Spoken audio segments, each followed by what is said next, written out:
آقا سر صدا نکن، شلوغ توپ بازی نکن اینجا برادر، شلوغ نکنین. توپ بازی میکنین میخوره به جسم ناقص عظما. توپ بیاد سمت من میدم عظما جر و واجرش کنه ها. البته این عظمای بدبخت خودش الان جر و واجر هست. آقا اینجا رو خالی کردن شواف کنن. این چه مسخره بازی شما در آوردین اینجا؟ یکی توپ میزنه، یکی خوابیده، یکی خرسواری داره میکنه، یکی الک دلک داره بازی میکنه. مقام عظما میخواست اینجا رو بکنه ام القرای جهان اسلام. دیزنی لند شده که میخواستیم کاخ سفید و حسینیه کنیم، بیت آقا شده لونا پارک. رعایت کن. نکن بزمجه. داستانی داریم ولش کن آقا. السلام علی مقام العظمای لعین دون یدی. امشب دل من هوس ببخشید امشب میخوام مست آقا اصلا جمعیت نیست، فاز نمیگیریم ما اصلا اینجا. چون وضعیت چنین صحنه پرده اینو من تو این 40 سالی که روزه خوندم ندیده بودم. با اینم از عجایب دوران کروناست. نکن آقا، سر صدا نکن. ببینین سید علی اینجا نشسته گریه میکنه، زاری میکنه از برای کی؟ هر کی که پیچید، هر کی که پکید، هر کی که کشید. آقا میفهمی چی میگم؟ 4 لیتر رو بذار زار زار گریه کنه. قاسم سلیمانی که پکید، برجام که پیچید، ماشه که چکید، خود مقام عظما هم که همینجا دو گل تپید. الان دشمنان نظام تو آلبانی نشستن میگن عظما به خاطر کرونا اینطوری تک و تنها نشسته. میگن عجب اسکلیه با تو سالن خالی ماسک زده. آخ بمیرم برای تو، قربون اون عساکلت برم من. عظما اینا نمیدونن که تو این شرایطی که توش گیر کردی هیچ بسیجی و پاسداری هم حاضر نیست تو شوهای 6 کیلومتریت هم بشینه. طرف حاضر کرونا رو بغل کنه ولی زیر عبای تو نیاد. بابا خود کرونا از ترس اینکه به تو مبتلا بشه الان ماسک زده. با حالا گوش کن میخوام یه سوالی ازت بپرسم. این چند شبه این همه جا عظما چرا فقط همون گوشه میشه؟ چه حکمتی تو این ستون هست؟ چه حکمتی تو این یه گل جا هست که عظما از اونجا تکون نمیخوره؟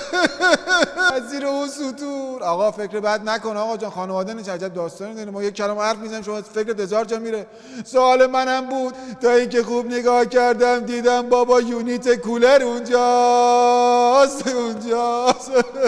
ناقلا رفته زیر کولر نشسته. ای تو روحت مقام عظما، تو روحت مقام عظما که آخرتشی. 40 سال گفتیم که ما اهل کوفه نیستیم که سید علی تنها بماند. الان که خوب نگاه میکنی الان که میبینی بیشرفتر از همه و همین بسیجی‌ها و پاسدارا و آخوندهای عثمان که اینطوری آقا رو تنها ول کردن این وسط زیر ستون اون یه گل جا. آره روایت داره که میگه علی مونده و حوزش. الان باز گفت که علی مونده و حوزش، علی مونده و کوزش، علی مونده و پوزش. حضرت آقا گریه کن نداری وگرنه خودت آخرت مصیبتی.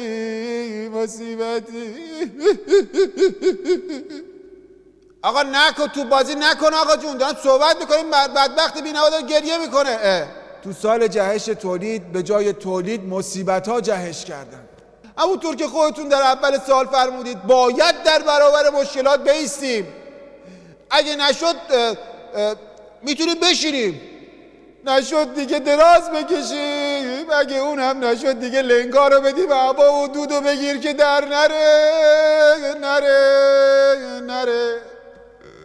پدر این دشمنای نظام بسوزه که چنان پشم و پیلی از شما آقا ریختن که کف بیت شده اینه او پارچه مخمل. این پدر سوخته هم اینجا رو کردن لونا پارک، رو پارچه مخمل دارن بازی میکنن.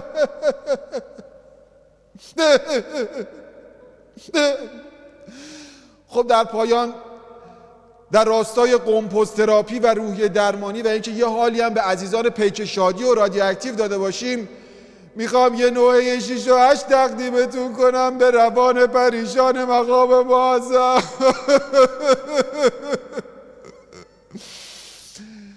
ماشه رو چکوندن، برو حالشو ببر، قاسمو پکوندن، برو حالشو ببر، لبنانو بردن، برو حالشو ببر، برجامو خوردن، برو حالشو ببر.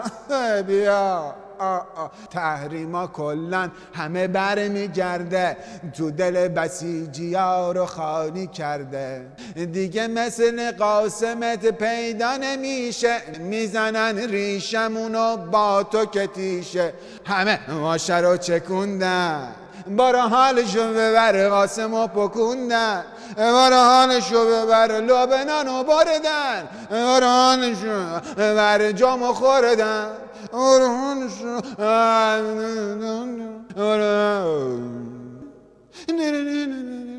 السلام علیکم.